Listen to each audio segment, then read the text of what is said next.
নতুন বছরের জানুয়ারি মাসে দেশে রেমিটেন্স এসেছে 218 কোটি 52 লাখ মার্কিন ডলার, যা দেশীয় মুদ্রায় 26,659 কোটি 44 লাখ টাকা। গড় হিসেব 7 কোটি 5 লাখ ডলার রেমিটেন্স প্রতিদিন এসেছে। রোববার বাংলাদেশ ব্যাংকের হালনাগাদ প্রতিবেদন থেকে এসব তথ্য জানা গেছে।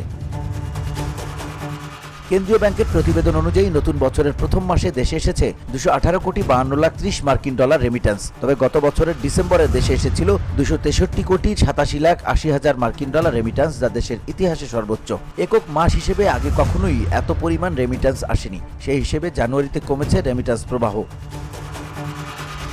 বাংলাদেশ ব্যাংকের হালনাগাদ প্রতিবেদন সূত্রে জানা গেছে, জানুয়ারি মাসে রাষ্ট্র মালিকানাধীন ব্যাংকগুলোর মাধ্যমে এসেছে 51 কোটি 11 লাখ 30 হাজার ডলার। এছাড়া বিশেষায়িত ব্যাংকের মাধ্যমে 11 কোটি 60 লাখ 40 হাজার ডলার, বেসরকারি ব্যাংকের মাধ্যমে 155 কোটি 15 লাখ 70 হাজার ডলার ও বিদেশি খাতের ব্যাংকগুলোর মাধ্যমে এসেছে 64 লাখ 90 হাজার dollar.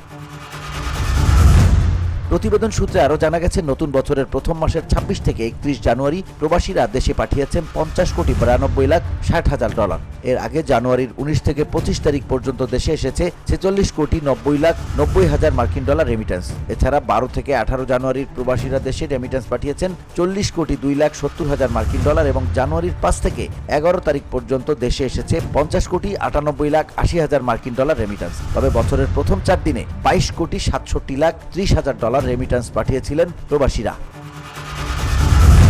VOD Bangla news desk.